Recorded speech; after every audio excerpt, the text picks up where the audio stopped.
Então, meu tema é ideação suicida, como abordar. Então, vamos lá.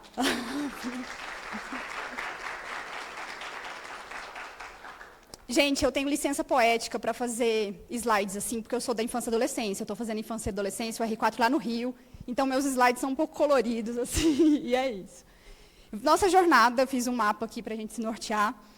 Eu vou começar falando dados objetivos, do porquê que esse assunto é importante.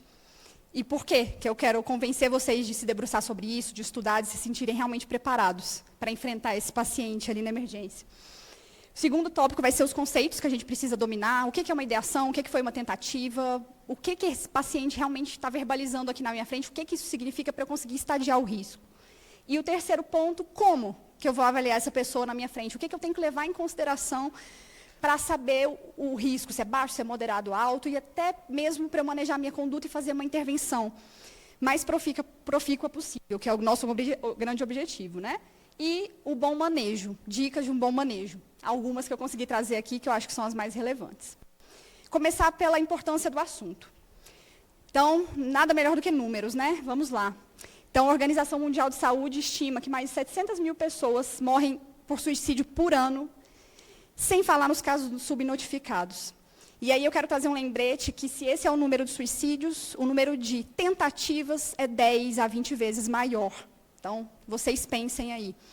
E aí a gente, às vezes, acha que isso é distante, mas eu tenho certeza que, se eu perguntar aqui na plateia quem já perdeu ou um parente, um conhecido ou um amigo por suicídio, vão ter muitas mãos que vão se levantar. Eu mesma levantaria minha mão e tem 4 pessoas próximas que eu perdi por suicídio.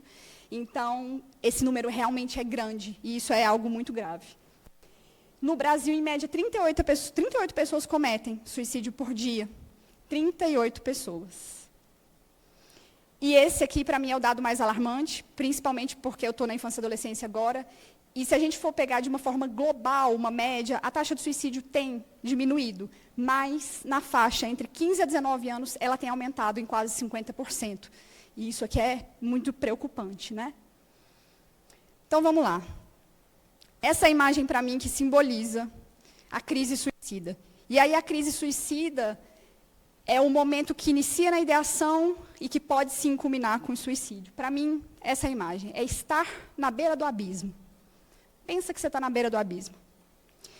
Pensa que você está olhando o vão aqui na frente e que, se você solta o seu corpo, você encontra a morte. Mas lembra também que atrás, se você der um passo, tem um terreno firme. Tem uma ancoragem. E você encontra a vida de novo. Então, para mim, essa imagem aqui é a melhor imagem para concretizar e para trazer como está um paciente que está nesse processo de crise. Ele está aí. Ele está na beira. E o que se passa ali? Bom, normalmente existem duas vias para a pessoa chegar nessa beira. A exacerbação de sintomas de um transtorno mental, porque 98% dos pacientes que cometem suicídio, eles tinham, sim, um transtorno mental prévio. Os 2%, os estudos dizem que não, eles não tinham transtorno mental. Ou então, algum evento que teve uma turbulência emocional muito grande, em que a pessoa se perdeu ali completamente. E esses dois caminhos geram um colapso existencial. Então, esses dois caminhos exacerbam tanto o sofrimento dessa pessoa, que essa pessoa pensa que a única forma de sair do problema é sair da vida. Então, essa pessoa que passa por esse evento, ou então que tem esse transtorno mental que está se agravando, ela tem uma dor tão grande, mas tão grande, que ela é capaz de cessar a vida para acabar com a dor. Você imagina, a gente que, desde criança, faz os maiores movimentos para manter a vida, a gente chora quando está com fome, chora quando se machuca, tudo é para manter a vida. Mas, nesse momento, essa força tão grande perde intensidade, porque a dor é muito maior que isso. Então, vocês pensem na dimensão da dor dessa pessoa. E essa pessoa que está na crise suicida, essa pessoa que está passando por isso, ela tem muito pouco controle sobre a própria vida nesse momento, porque ela está tomada pela dor. E aí aqui eu vou trazer um exemplo simples para vocês pensarem. Quando a gente bate o nosso dedinho mindinho na cama, na beirada da cama, e caracas, a gente fica ali naquele momento, você não quer saber de nada mais. Você fica ali tomado, se alguém chega, você se irrita, você não quer saber de nada, você não escuta ninguém. Você está totalmente tomado pela dor, você só quer que aquilo passe. Aqui é isso, só que milhões de vezes pior. Então, você não enxerga nada, você está no escuro. Só que tem um ponto. Todas essas pessoas que estão em crise suicida, e é aqui que a gente vai pegar o nosso anzol para agarrar essa pessoa, dentro delas existe um sentimento de ambivalência. O que isso quer dizer? Eu estou na beira do abismo, eu quero me jogar, mas eu ainda estou no chão. Então, eu estou na vida. E é aí que a gente vai entrar. Porque essa pessoa ainda não foi.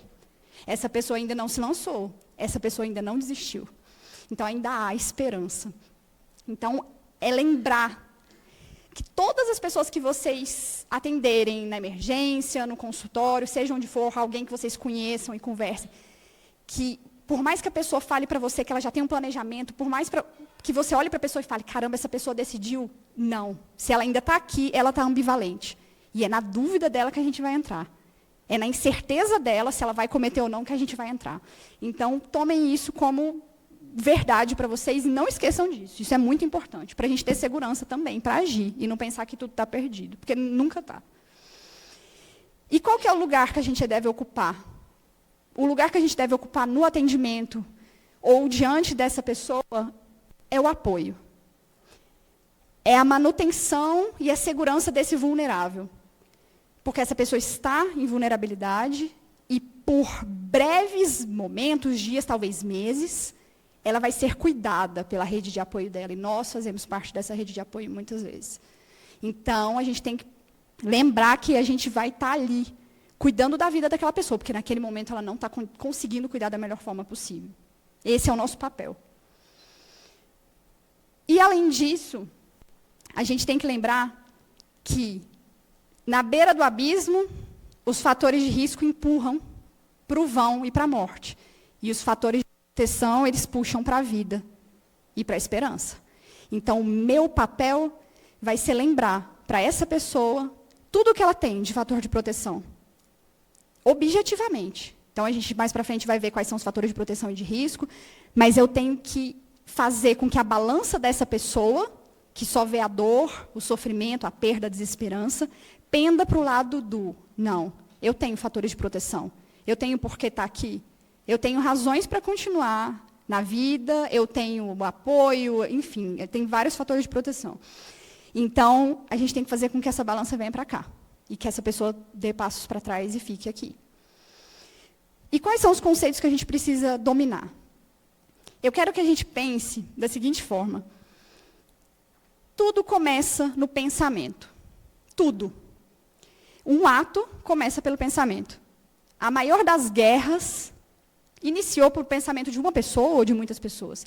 Tudo começa no mundo das ideias e se imprime no mundo da matéria. Tudo. É como se fosse um software lá e a gente é a impressora tendo ações na concretude. Então, da mesma forma é aqui. A ideação até o suicídio é um contínuo. Cada fase faz interface uma com a outra. Tudo começa lá no abstrato e vai descendo para o concreto. Então, inicia na ideação, às vezes um pensamento vago, uma coisa muito sem delimitação, mas começou. Depois pode vir para o comportamento autolesivo, que muitas vezes é sem intenção de morte, mas outras vezes não. É com a intenção já de flertar com a morte. Depois vem a tentativa, e que pode culminar com o suicídio. Então, a gente lembrar desse progresso, desse contínuo. E o nosso objetivo é atuar no começo. É lembrar que a ideação, ela pode progredir, ela pode caminhar. Mas o que a gente puder fazer para cortar lá o mal pela raiz, a gente faz. Então, vamos falar um pouco da ideação. A ideação, como eu disse, está no âmbito do pensamento. E esses pensamentos podem ser de natureza passiva, podem ser de natureza ativa. O que é um pensamento de natureza passiva? Nossa, eu tanto que entrasse alguém aqui agora, atirasse em todo mundo e eu morresse. Estou atravessando a rua, nossa, eu queria tanto que esse carro passasse por cima de mim. Então, no pensamento passivo, você não é o protagonista, você é a vítima. Mas você morre de qualquer jeito. No ativo, não. No ativo, você é protagonista da própria morte. será que se eu tomar 30 comprimidos desse medicamento aqui, eu vou morrer? Eu tenho vontade de morrer? Eu quero me matar. Você não faz nada, mas você está ali. Você está ali ruminando aquilo. É o primeiro passo. O início de tudo, o primeiro passo para o abismo é esse. É pouco concreto, tem de vez em quando, às vezes um pensamento intrusivo, mas a pessoa já está caminhando. Pode não se concretizar? Pode. Mas sempre merece atenção. Sempre merece cuidado. Nunca deve ser desvalorizado ou desvalidado. A gente tem que ficar atento. Mesmo daquelas pessoas que às vezes estão ao nosso redor, na nossa família, sempre que aquela pessoa está com um discurso esquisito, está falando uma coisa de, não, se eu fosse embora ia ser melhor. Opa, presta atenção naquela pessoa, pergunta como é que ela está, vê se está tudo bem, vê se aquela pessoa está tendo ações que parece que ela realmente está querendo se desprender da vida ali, começa a se despedir. Isso é um sinal. Então, sempre precisa do nosso monitoramento. Segundo ponto, é o comportamento autolesivo, que pode ser com intenção de morrer ou não. Comportamento autolesivo, muitas vezes, é um recurso material para a pessoa aliviar a própria dor. Porque, acreditem, isso alivia a própria dor. E as pessoas relatam, né? As pessoas, isso eu estou falando de perguntar dentro de consultório, nossa, mas quando você faz isso, não dói, parece que o ferimento está tão profundo. E aí, muitas vezes, a resposta que eu escuto é, mas essa dor é menor do que a dor que eu sinto dentro. E quando eu faço essa, eu me desocupo um pouco da que tem dentro. Então, essa pessoa está em sofrimento. E esse ato, esse comportamento, muitas vezes também é um ato para cooptar a atenção das pessoas que estão perto. Não é aquela coisa, está fazendo para chamar a atenção. Não. É porque muitas vezes a pessoa vê que ela faz aquilo e só daquela forma que as pessoas ao redor notam que ela existe, que ela importa, que ela está ali. E aí isso é um reforço positivo, né? Então a pessoa continua fazendo aquilo porque, como todo ser humano, qualquer um de nós temos a necessidade básica de atenção, de afeto. Então, tem algumas pessoas que têm alguns recursos disfuncionais para buscar isso, e esse, infelizmente, é um deles.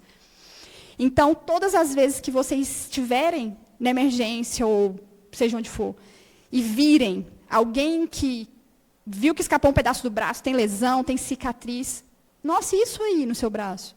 Eu posso ver? Você pode me mostrar? Não finge, não, que não viu. Isso é pior.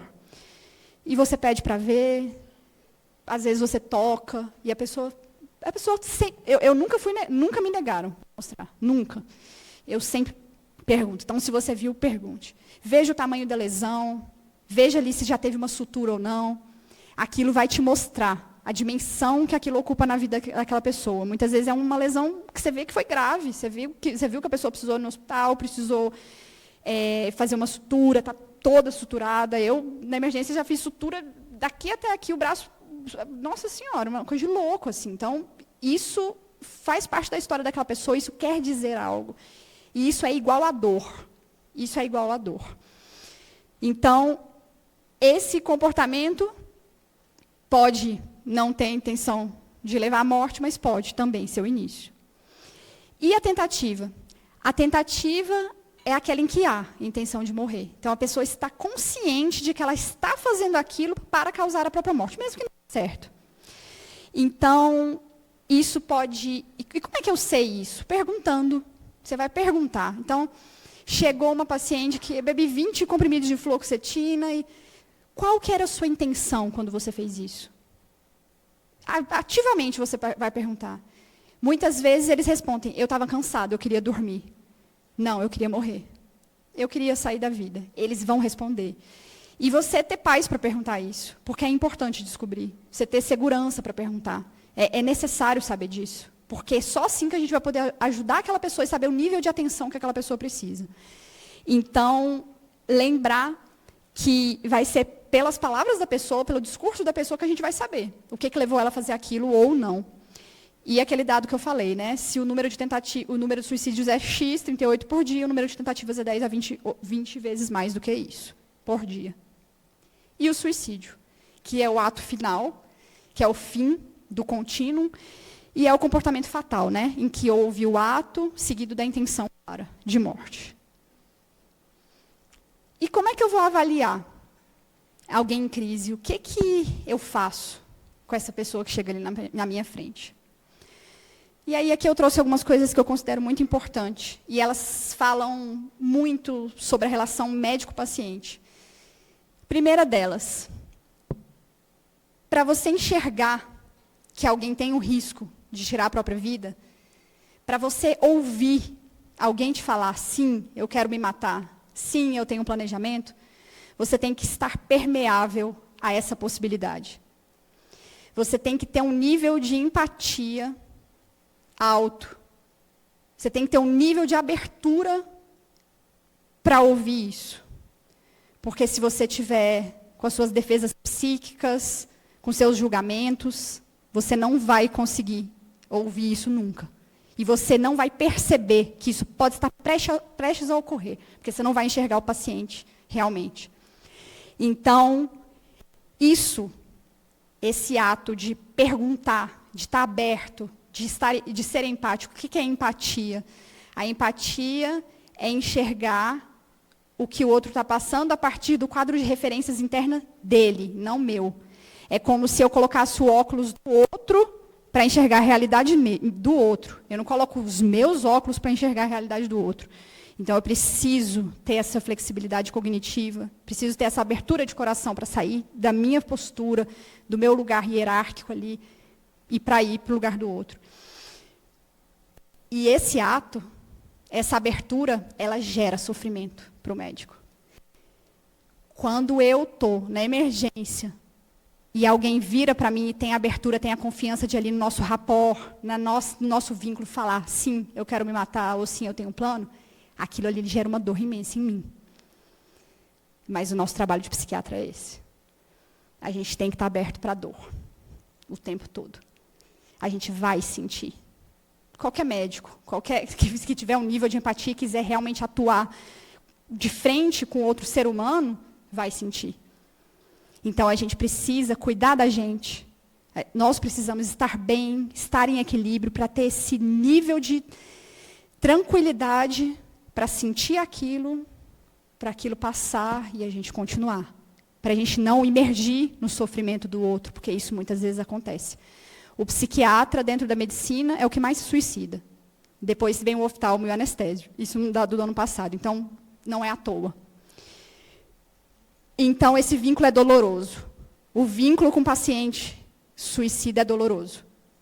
Mas só nesse vínculo que a gente vai conseguir atuar. A força desse vínculo é um fator de proteção altíssimo para ele. Então, a gente precisa estar permeável. Segundo ponto. Se eu não tenho empatia, se eu não tenho ferramentas psíquicas e emocionais dentro de mim, e se eu não estou fortalecido o suficiente para estar ali cuidando dessa pessoa, eu vou criar muitas defesas nesse atendimento. E eu não vou conseguir enxergar essa possibilidade. E, às vezes, o paciente vai sair dali e vai se matar. E não foi culpa minha, a gente não é dono da vida, a gente não tem esse poder, mas eu estou falando que, às vezes, pela nossa negligência ou pelo nosso distanciamento, a gente perdeu a oportunidade de intervir, de mudar o curso daquela vida. Então, a gente tem que tomar muito cuidado com isso. E como que eu vou conseguir ter firmeza suficiente para estar ali na frente, para abrir o meu coração para aquela pancada e ficar firme ali? E é óbvio, sentir a dor, sentir a tristeza, o pesar, a impotência, que é algo que o médico não está muito acostumado, algo que o médico não está muito acostumado ou não está muito sentir, porque a gente entra querendo salvar, mas a gente vê depois que isso não é bem assim. Eu vou conseguir ter essa firmeza se eu me sentir seguro. Então, eu me sinto segura cuidando bem de mim, sabendo dos meus recursos internos, sabendo quem eu sou, sabendo dos meus limites, para me misturar menos com o outro, mas também sabendo bem sobre o local que eu trabalho. Como é que é o serviço que eu trabalho? Qual que é a retaguarda? O que tem aqui de recursos para ser oferecido para esse paciente se quando eu perguntar, você tem um planejamento de morte? Sim. O que eu vou fazer? Porque perguntar às vezes é fácil, mas o que você vai fazer com a resposta dele? Então, saibam, independentemente de onde vocês trabalhem, do que vocês vão fazer, saibam exatamente. Se eu receber um sim, o que eu faço, o que eu tenho de recurso, tem um psiquiatra que pode responder parecer, posso internar, como é a rede de saúde mental, para onde eu mando, o que tem na atenção primária, como é que é o CAPS, qual que é o CAPS, onde você mora. Vocês precisam saber. É dessa forma que você vai estar amparado, que você vai estar aqui e atrás de você vai ter algo muito maior atuando, vai ter instituição para te dar o background, porque senão aqui sozinho ninguém faz nada. É só sensação de desamparo e você não consegue atuar. E outro ponto. Então, sempre ter clareza disso. Entrou no serviço, busque todos os recursos, nomeie, saiba como é, saiba como encaminhar, saiba o que tem que fazer, deixa tudo pronto, para você ter a liberdade e a segurança de agir e de perguntar. Outro ponto é consciência da ansiedade do avaliador. É engraçado isso, né? Isso é um sinalizador de risco. Então, se eu estou atendendo uma pessoa, então, sei lá, eu estou com um paciente ali na enfermaria, e eu começo a sentir uma ansiedade danada, um medo danado. Cara, estou com medo dele se matar, eu estou uma angústia. Isso é um sinalizador de que algo pode estar na iminência de ocorrer. E isso não é da minha cabeça, não, gente. Isso aqui é uma referência, uma das melhores referências que a gente usa sobre crise suicida no Brasil, que escreveu. E aí eu tenho uma história aqui para contar, uma das muitas, mas essa eu acho que é boa, né, para materializar. Tinha um paciente de 43 anos que eu atendia no consultório, que nunca teve diagnóstico de TEA, mas era claramente TEA. E num domingo de manhã, eu estava na minha casa, 9 horas da manhã, tomando meu café da manhã, olhando pela janela tranquilamente. De repente, eu comecei a pensar nele. E eu tinha consulta com ele o dia seguinte. E eu comecei a pensar nele, eu comecei a sentir uma angústia, eu comecei a ficar inquieta. Eu falei, caraca, está acontecendo alguma coisa. Aí eu parei, peguei meu celular, mandei uma mensagem para ele. E aí, vamos estar junto na consulta amanhã? Passou um tempinho, ele respondeu, sim, beleza. Aí eu falei, o que foi, né? Domingo de manhã, mandando mensagem para o paciente, mandei. Dia seguinte, antes da consulta, eu tive uma reunião com a mãe dele. A mãe dele tinha uns 70 e poucos anos já, morava em outra cidade, ele morava aqui sozinho. E aí, conversando com a mãe dele, ela falou, ontem eu conversei com ele, eu vou te falar, eu estou com medo dele se matar. Aí eu, opa, tá. E aí a gente conversou, encerrei o atendimento, ele chegou. Quando ele chegou, eu senti um alívio imenso, e isso é parte. Se eu senti alívio, é porque realmente ele estava em risco. E aí, contei para ele o que tinha acontecido, por que eu tinha mandado a mensagem. E aí eu falei, foi de manhã, mais ou menos, né? Foi aquela hora que eu te mandei a mensagem, ele falou, vou te falar uma coisa, eu moro no 6º andar, na minha casa, na janela não tem tela, e ontem eu olhei para a janela e pensei, o que será que vai acontecer se eu me jogar daqui? Eu fiquei flertando com a janela, eu fiquei passando perto da janela. Então, isso aqui é real. Isso aqui é real. E para você ter consciência disso aqui, você precisa se conhecer. Você precisa ter noção do que passa dentro de você. E dentro da psiquiatria, o que se passa dentro da gente fala muito sobre o outro. Sobre a gente também, mas sobre o outro. Então, é um instrumento de trabalho. As nossas emoções, os nossos sentimentos, são instrumentos de trabalho. E isso é incrível, porque se você estiver bem alinhado, você ajuda muito mais. Outro ponto. Perguntar pode ser letal? Eu fazer a pergunta, eu vou empurrar a pessoa no abismo? Não, isso é um mito. Isso é um mito. Isso pode ser ruim se eu pergunto e jogo a pessoa a esmo. A pessoa responde assim, então tá, vai com Deus. Aí, mas se eu pergunto e trago soluções, eu pergunto porque eu quero amparar, opa, aí você articulou a rede. Aí você mostra para essa pessoa, pode virar, que aqui atrás tem muita gente com você. Você não está só, não. Que é como eles se sentem, né, nesse momento da crise. Então, saber o que fazer caso a resposta seja afirmativa. Saibam o que fazer. E lembrem que vocês nunca estão sozinhos. Em crise suicida, não existe ninguém que ajuda sozinho. É impossível. É simplesmente impossível. É uma rede de proteção. Quanto mais gente a gente puder evocar, de todos os níveis de atenção, e eu digo também familiares, amigos, quanto mais gente, melhor. E outro ponto é, antes de perguntar, antes de saber, antes de estadiar risco, qual que é a qualidade desse vínculo terapêutico? O quanto eu estou intrincado nessa relação? O quanto o paciente tem confiança de se abrir ali para mim? Isso acontece se eu estou presente ali. Isso acontece se eu estou aberta. O paciente sente isso. O paciente sabe Quando ele pode abrir o coração, quando ele pode falar as coisas mais escabrosas ou quando não. Ele tem que se calar, porque ele sabe que ali não tem espaço. Então, a qualidade dessa relação, muitas vezes, protege esse paciente. É protetor, é um fator de proteção. E aí eu quero lembrar para vocês que, muitas vezes, aí eu digo, né, sempre fiz residência no SUS, faculdade no SUS, do R4 agora também, e o nosso público, pelo menos o meu público, é um público que tem muita vulnerabilidade social, vulnerabilidade emocional de todas as naturezas.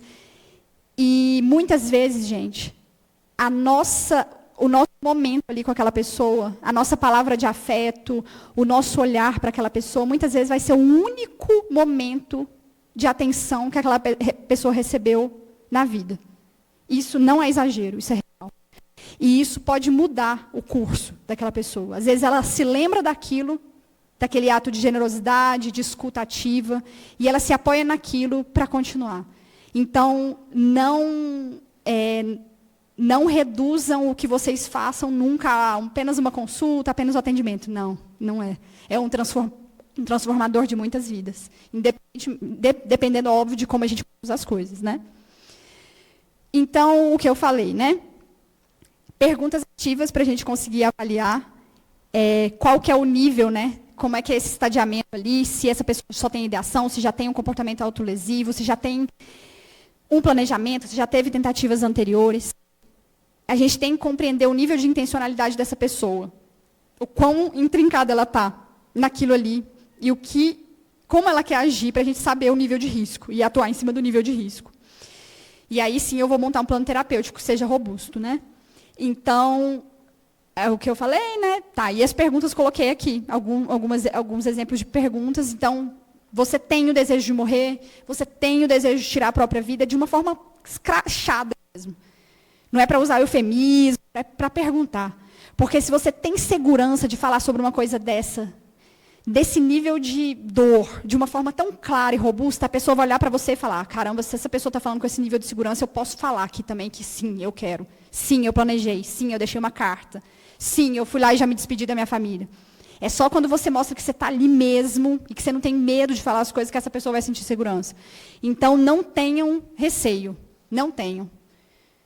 Lembrem de todo mundo que está atrás de vocês, de todo mundo que está ali ajudando vocês no ambiente hospitalar, UBS, não importa. E façam pensando que tem uma comunidade ali por trás. Que é assim que tem que ser, né? Eu sei que muitas vezes não é. E, acima de tudo, investigar os fatores de risco e proteção. Isso aqui vai ajudar a gente a estadiar o nível de risco da pessoa. E quais são os principais fatores de risco? Primeiro deles, tentativa de autoextermínio anterior. Então, sempre perguntar na história, e aí, já teve tentativa anterior? Como é que foi? Com o que foi? Qual que foi o nível de gravidade? A pessoa, às vezes, vai falar para você, fiquei 10 dias na UTI, beirei a morte mesmo. Precisa saber disso.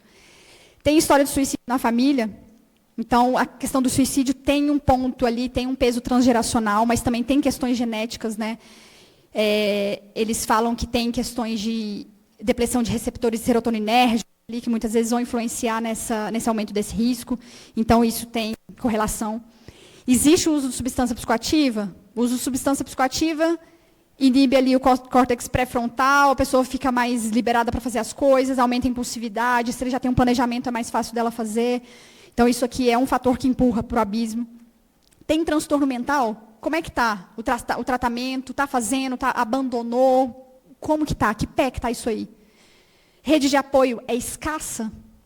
E aí vocês têm que pensar aqui que é como se a pessoa fosse, é como se pudesse ser ou uma pessoa sozinha ou um cardume.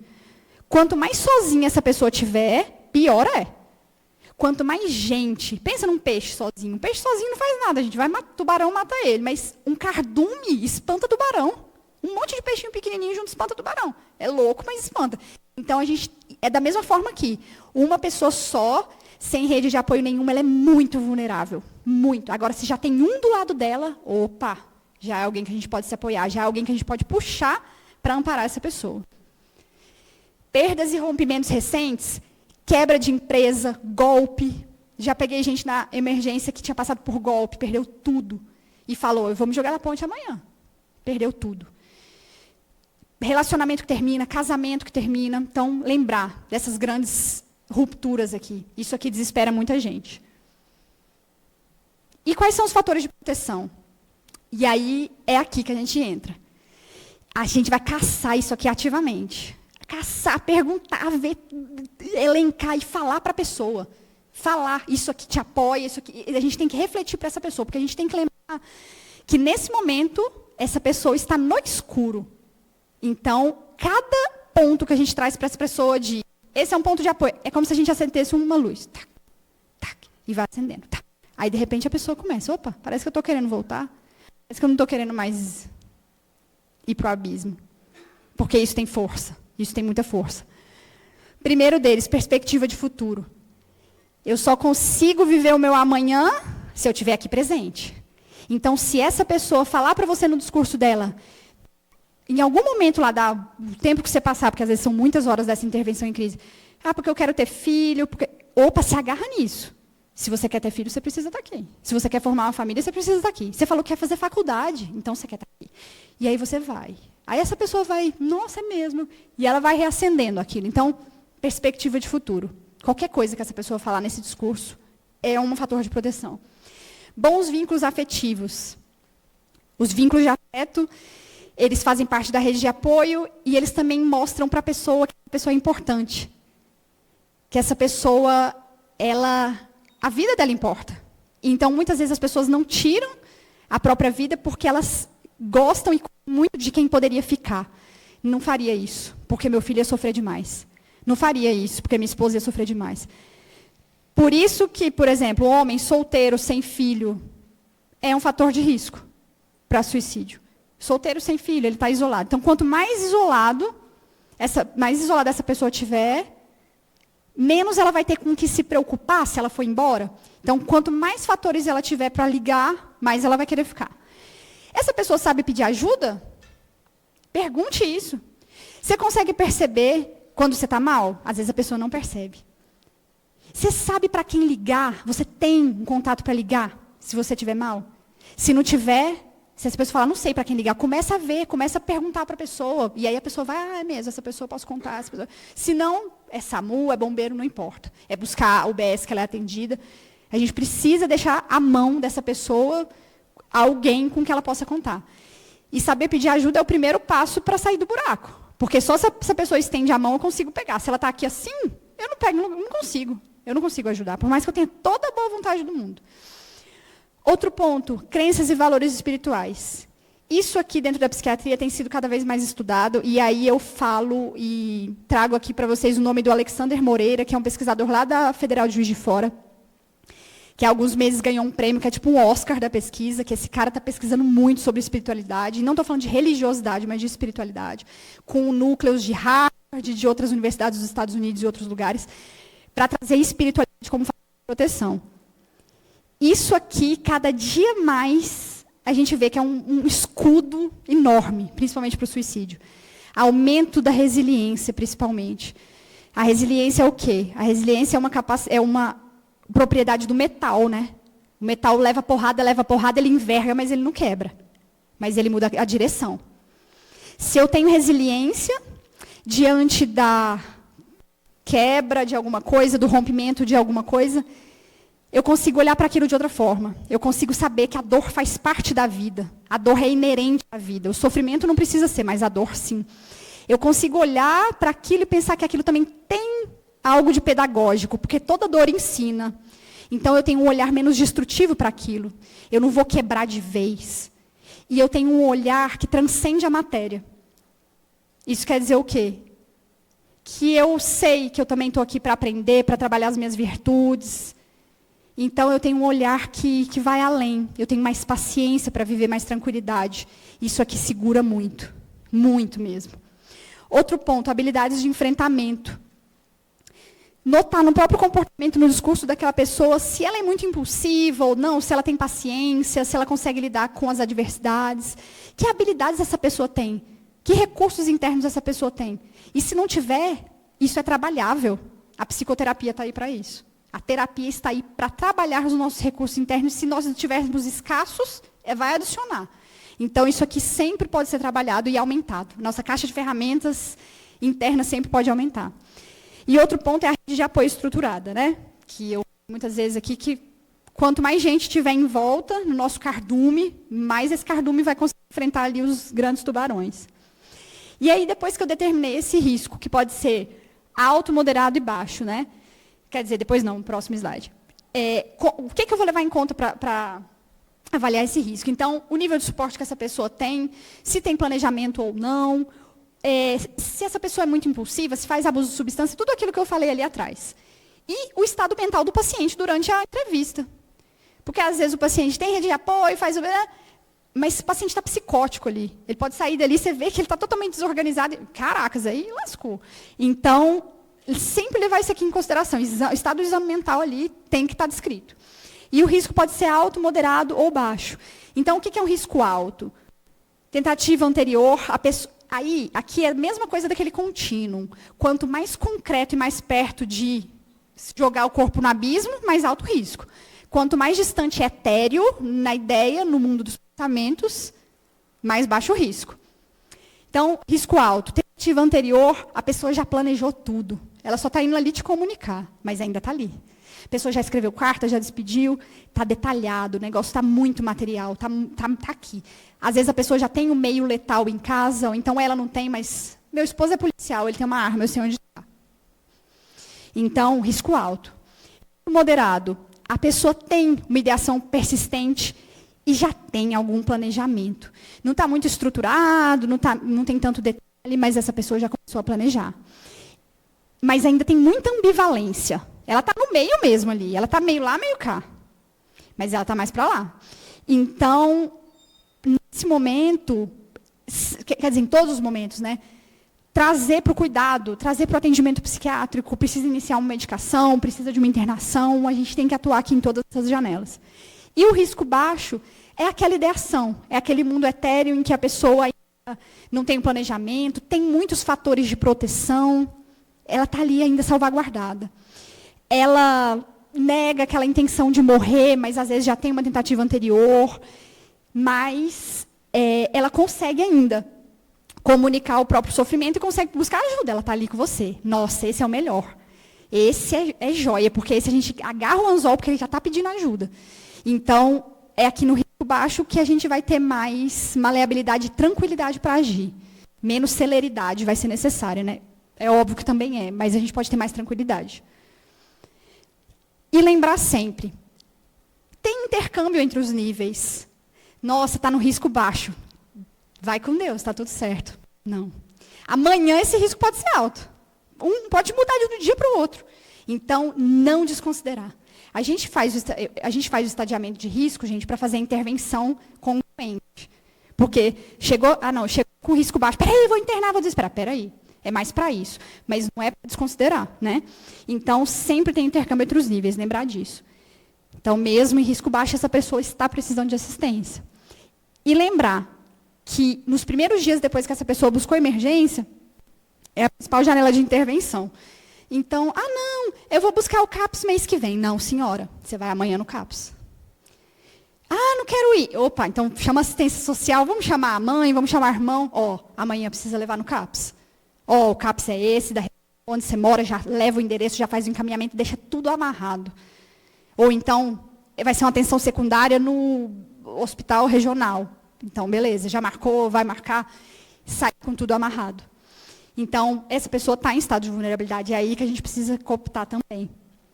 Então, assim como qualquer coisa na medicina, a conduta adequada é aquela que é congruente com a avaliação e classificação de risco. É a mesma coisa de tratar qualquer coisa. Chegou com fungo, vou dar um antibiótico. Não faz sentido nenhum. Então, aqui é igual. Chegou no risco altíssimo, não, vou liberar. Aí. Então, sejam congruentes. E como que é esse bom manejo? E aqui, algumas coisas importantes, que eu considero importantes, né, para a gente fazer, com tudo isso na cabeça que eu já falei, mais esse aqui. Se comunicar de uma forma empática, amorosa e gerando um ambiente que seja acolhedor. Porque é só no ambiente acolhedor que essa pessoa que está em dor e vulnerabilidade vai conseguir se expor mais ainda. Se o ambiente for hostil, for de insegurança, essa pessoa não vai falar nada. Às vezes ela vai ficar muda. E a pessoa do lado que vai falar. Mas não serve, né? Mas às vezes a gente consegue intervir mesmo assim. Então gere esse ambiente. Esse ambiente é gerado a partir da nossa postura e da nossa comunicação. Da nossa postura interna também. A nossa comunicação, ela expõe a nossa postura interna. Então, que nós sejamos bons comunicadores. Outro ponto. Grande parte dos pacientes não deseja acabar com a vida. Eu acho isso incrível. Eles só querem acabar com a dor. E eles acham que para acabar com a dor, a única saída é acabar com a vida. Então, fale isso para a pessoa também. Se você se livrasse dessa dor, você ia se sentir melhor, você queria continuar aqui? Com certeza. Ou seja, não é a vida que ele quer acabar. É só com a dor. Então, você pode falar para a pessoa, para a dor tem remédio. Para a dor tem cuidado. Para a dor tem tratamento. É trazer esperança para essa pessoa. E outro ponto, lembrar sempre que essa pessoa está num processo de constrição cognitiva. Isso significa que essa pessoa está vendo assim, ó. É como se ela estivesse na quina da parede, ela não está vendo nada. Não vê solução, não tem esperança. Fator de risco para suicídio, juntamente com tentativa anterior, desesperança. Desesperança. Tão pesado quanto a tentativa anterior. Então, lembre que você está falando, quando você olhar para essa pessoa na sua frente, você está se comunicando com uma pessoa que não está enxergando a realidade tal qual é. Ela está enxergando e está tomada pela dor dela. Então, trazer lucidez, trazer luz, trazer amparo. Então, essa pessoa sentindo que ela está apoiada, ela vai conseguir descansar. Porque por um tempo ela vai ser apoiada, ela não vai conseguir caminhar com as próprias pernas, não. Não vai. Às vezes vai demorar meses, às vezes anos. Não interessa o tempo, mas interessa que a gente tem que estar ali. Então, lembrar sempre que a gente tem que estar ali para dar apoio. Outro ponto. Lembrar que a gente tem que demonstrar respeito pela pessoa que está na nossa frente. Muitas vezes existe brincadeira, existe desconsideração com as pessoas que chegam em tentativa, o pessoal faz piada. Então, a gente tem que demonstrar respeito por essas pessoas. E uma abordagem em crise suicida, ela exige calma e tempo, gente. Não aquele paciente que você vai ficar acelerando o processo. Não adianta. Você vai gastar o tempo que for preciso.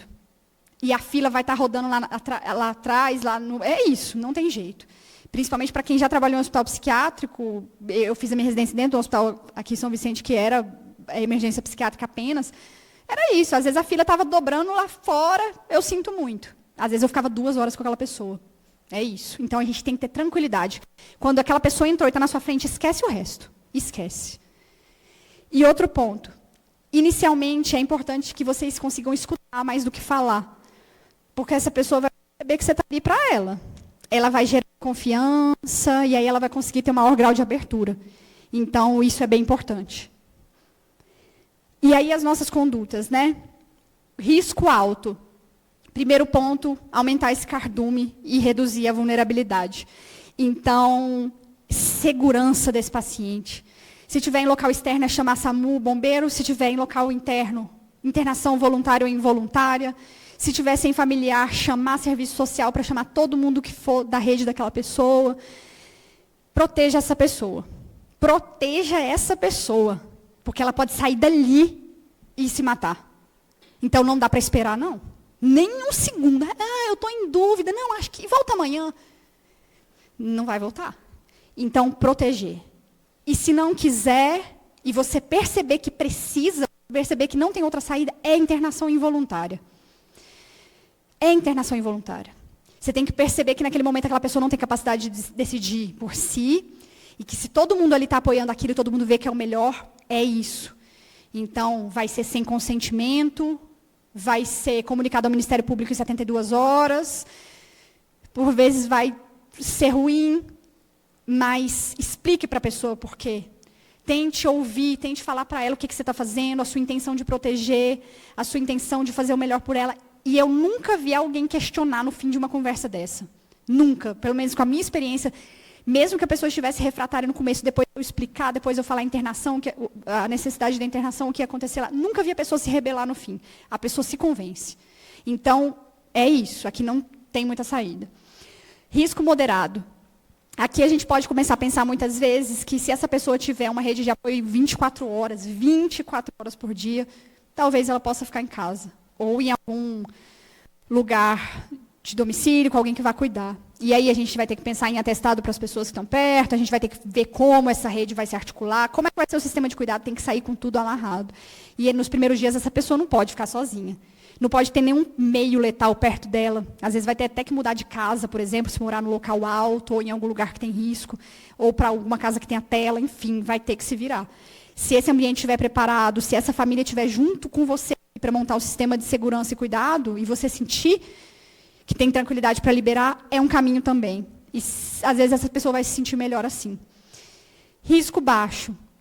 Muitas vezes não vai exigir internação, mas precisa de uma rede de apoio. Então, especializada, né? Então, é hospital regional, que tem atenção secundária, às vezes a UBS não vai dar conta pela sobrecarga deles e pelo...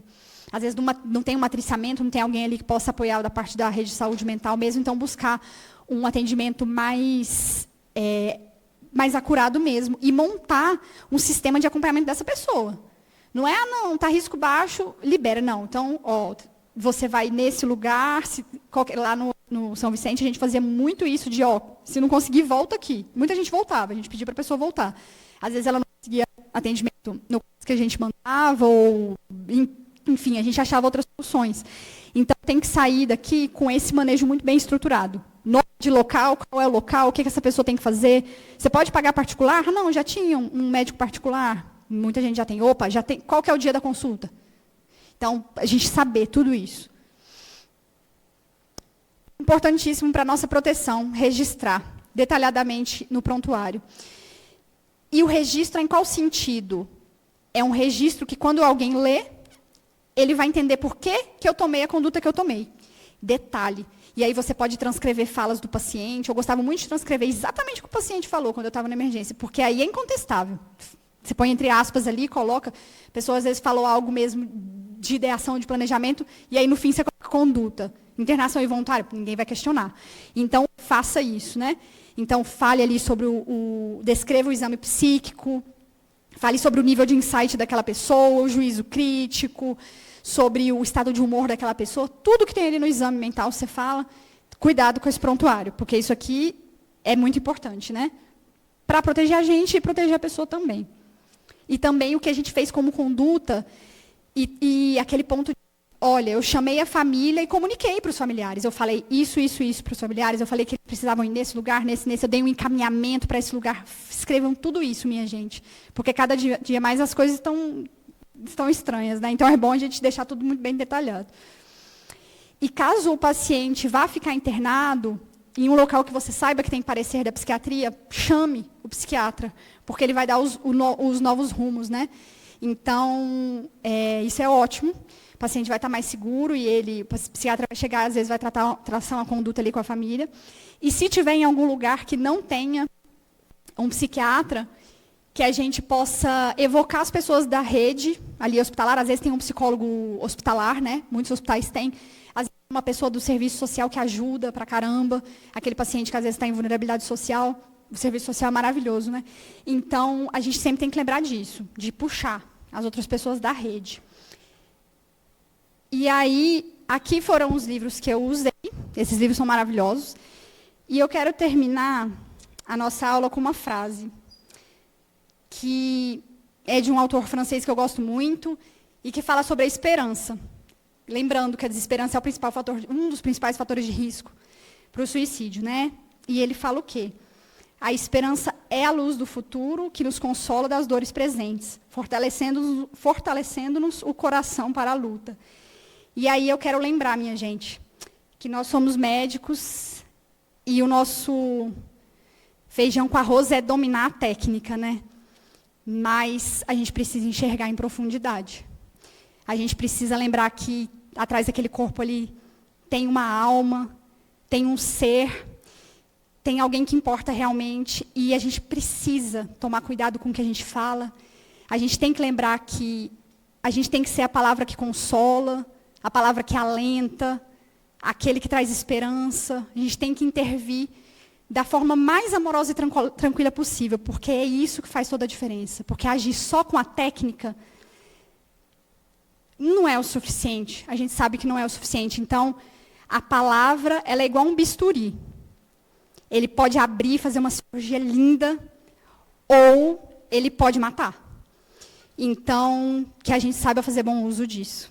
É isso.